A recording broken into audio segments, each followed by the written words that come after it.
Phrasal verbs with put, meaning with examples. Let's have a look at the first one. Put effort into, meaning to try. Example, I put a lot of work into the speech. 2. Put across, meaning explain or state something clearly and understandably. Example, all good communicators try to use popular, well understood examples to put ideas across. 3.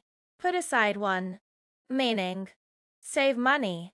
Example, I try to put a few dollars away each week, just in case I need money in emergency.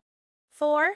Put aside two, meaning ignore, intentionally disregard something temporarily or permanently. Example, let's put our differences aside for the moment and get this project finished. 5. Put asunder, meaning sunder, disjoin, separate, disunite, divorce, annul, dissolve. Example, what God hath joined together, let no man put it asunder. 6. Put away, meaning place out of the way, clean up. Example, I put the clothes away so as to end eat in the room.